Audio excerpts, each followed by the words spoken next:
So I'm super excited to have the honor of introducing my greatest mentor in my career.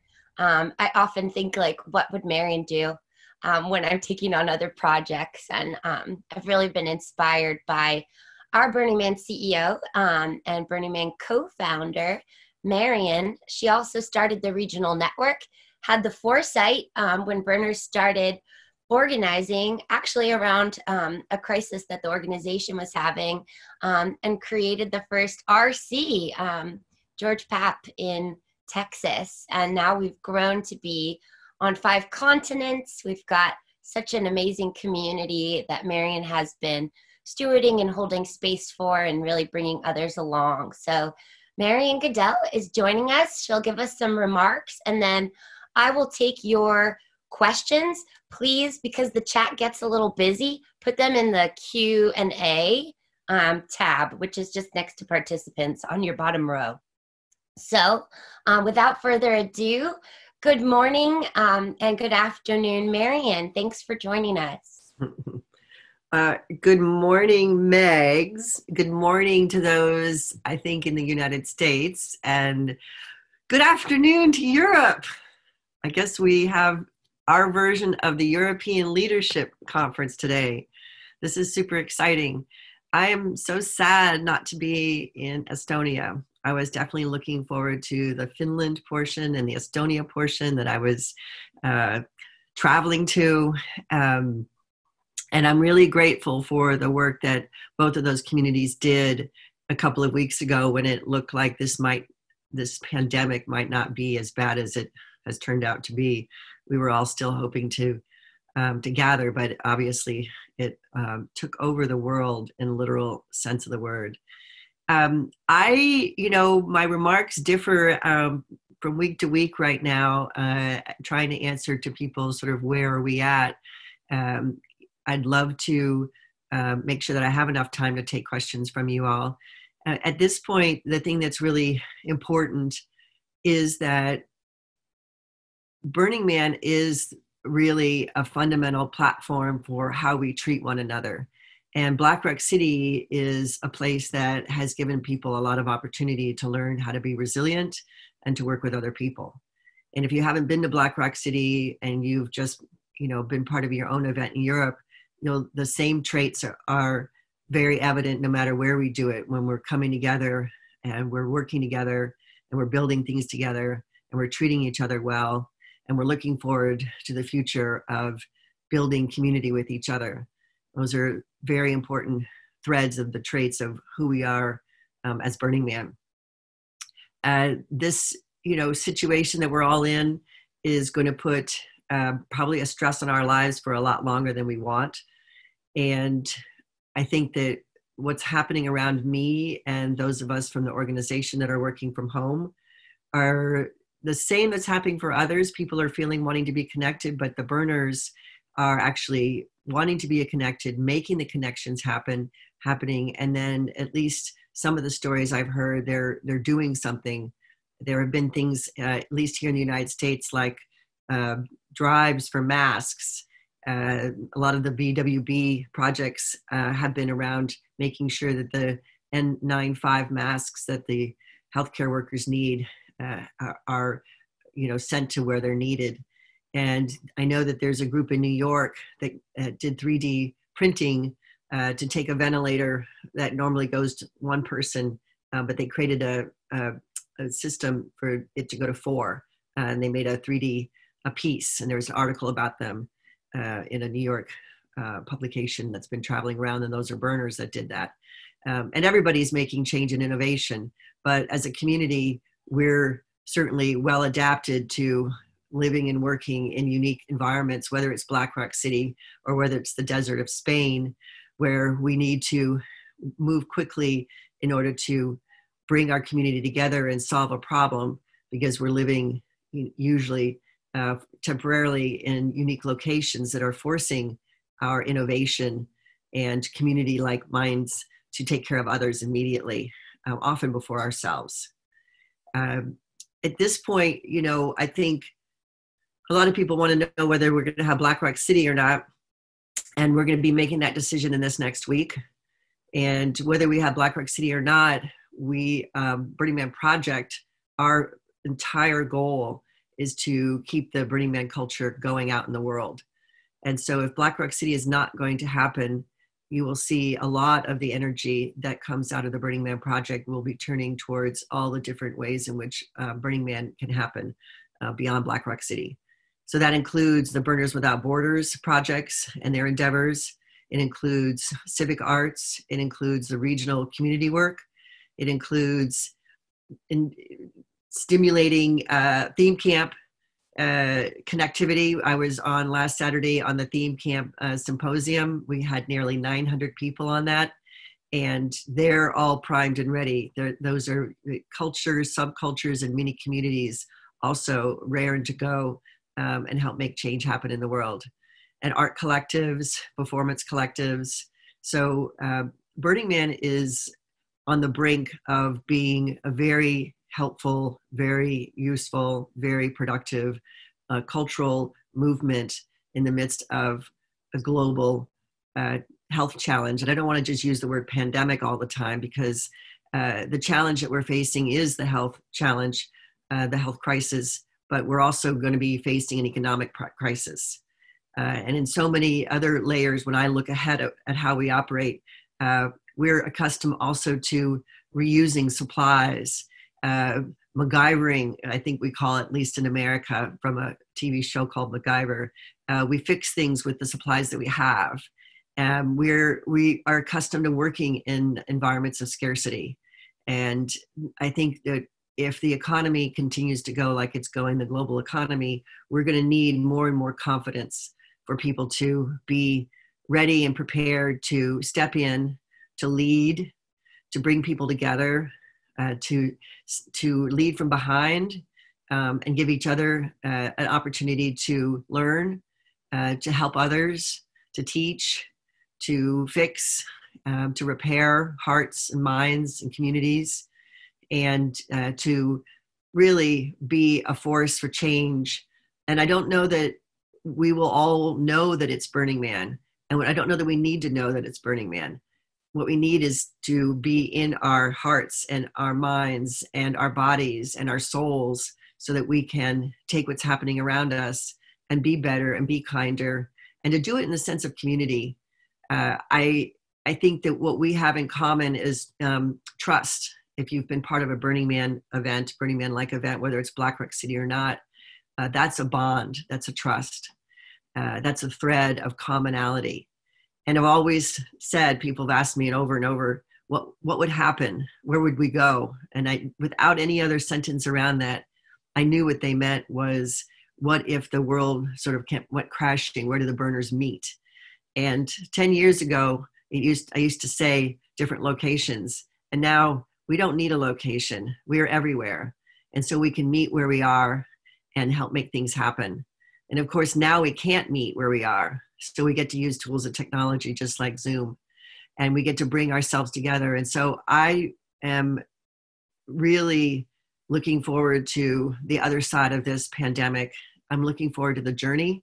I'm not afraid of it. I'm afraid of the part that is hurting and killing people and making supplies difficult, but I'm not afraid of how Burning Man will come out. The Burning Man Project has a lot of resilience, and the people that are burners in the community have a lot of resilience.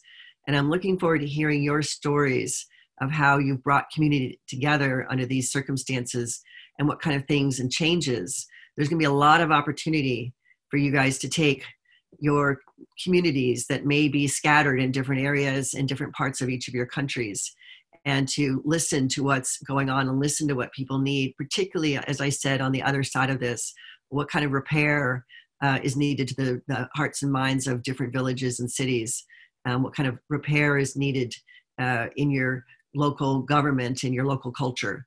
And I'm certain that burners have a way of looking at the world that looks at solutions and looks towards the future, is not afraid, and believes in people. And we're going to need a lot of that. We are not at the peak of this.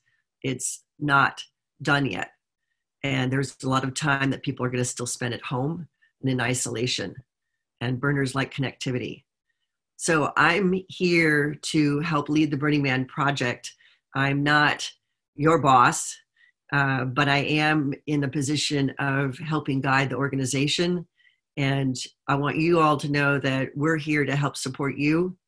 And whatever we can do for you, you have obviously a direct link to the team that has been helping facilitate the European Leadership Conference and Summit and the activities. You also can always email me, Marian, at burningman.org, and ask me your questions, give me feedback. We're here to help you all and the rest of the Burning Man culture to help make great change happen in the world. And in this difficult time, our culture is one of optimism and uplift. And I'm here to help you guys do what needs to get done. So thank you. Thank you so much, Marian. Are you okay to take a couple questions? Yes. Awesome. So what has been your greatest fear until 2020, this year, in the years of organizing Burning Man? And how did you overcome it? You know, that's a great question. My greatest fear, you know, people keep asking me, because, you know, it's highly likely that we'll cancel the event. And so people are asking, oh, aren't you scared of canceling the event? Well, that actually is not my greatest fear. There before. We've been there before. The first 10 years of me being part of Burning Man, really, which was 1997 through 2007, was really every year we didn't know it was going to happen. And so waiting for the decision on whether Burning Man is going to happen is not my greatest fear. I think my greatest fear would be that the culture of Burning Man would get lost. That over the course of time, that it would get misinterpreted and turned into, frankly, a commercial brand. That's probably my greatest fear. That people would forget that we're experiential and we're not bought or sold. That's still my greatest fear. Well, you've done a really nice job, like holding up the dam on that. I mean, and this community has been so awesome and fierce in protecting that. Well, that's what's really cool, Megs, is that a long time ago, when we first realized that that we were becoming more, well known around the world, we knew that we needed to protect the name, and we never really used the word brand. We just knew we needed to protect the experience and the name. And so often that's one of the conversations that Larry and I would have, which was, well, what were we most afraid of? Because it's such a powerful culture and such a powerful experience.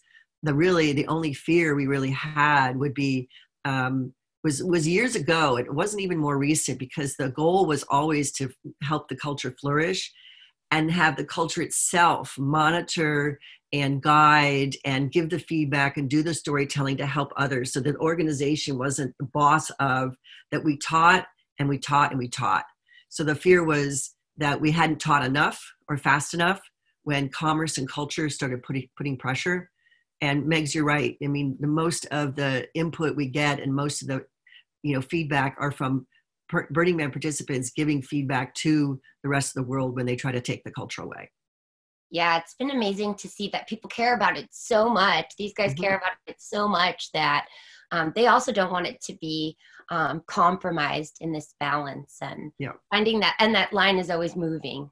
Yep. Oh, this is cute. What is your favorite Burning Man documentary? Ooh, that's a super hard one, because I like some of the old ones. If I was to be really honest, one of my favorite Burning Man documentaries, if you use the word Burning Man to mean culture, there's a Burners Without Borders documentary called Burn on the Bayou. I think you can find it on YouTube. You used to be able to find it on YouTube. Burn on the Bayou. Yeah. Oh, someone is, and the second part of this, which I actually think is a really cool idea in real time, would be to reopen the film festival in a box. But maybe I think they're referring to your curated mini of shorts. Film. That was really cool. Maybe yeah. That's a great idea. Yeah, I will that's fun. totally work on that, you guys. That is, yeah, the one that I showed at the ELS in 2018, that I came from France. I'm sure some of you know, and I'd already known that Larry had a stroke, and I came anyway to open that film festival and see you all, and then turned around and left because he was already in hospital. And I love that little short film festival. So thank you for that brilliant idea. Yeah, Um, that was I'll add I'll add to my Burn on the Bayou comment. That's a bit of my, that's a bunch of my shorts on a feature length film. If you were going to show people a feature length film, I really think there's three notable films. Confessions of a Burning Man was one of the first one, and it brings some eclectic characters together on the playa, and and then there was Beyond Black Rock, and Beyond Black Rock was they're done definitely by two different sorts of people. The Burn on the Bayou, or Beyond Black Rock, was done by some folks that have been coming to Burning Man for a couple of years, and they're out of Austin, Texas, and still come to Burning Man and still super passionate. Confessions of a Burning Man was pretty quirky and done by some folks that don't still attend. And so I'm telling you in order. And then Spark, that it still has a lot of longevity. It was written, or it was done in 2011, 2012. So it's 8-9 years old. And they was probably started showing it in 2013, 2014. But it's a beautiful film. And it has a lot of storytelling about history. So my family uses it to share with friends to show that they've gone to Burning Man. So those are the order of my feature-length films. Spark is good because you get right up in the drama of like the ticket scarcity, and it's good. Yep. There's some juicy moments. And those are real professionals. Jessie Dieter, the filmmaker, she's done films about women in Tunisia. She's done a number of other films in the United States. So it's done by pros. Awesome. Well, thank you so much, Marian. I think you have just been really amazing through this. You're welcome. Crazy few weeks. And thank you, you guys. Thank you, everybody out there in Europe. I know that some of you are in countries or in borders where this crisis has really put a strain on the people and the personalities, but we're resilient, and I really urge you all to do whatever you can and let us know how we can help support you. Awesome. Well, thank you. Love you all. Yeah, nice work.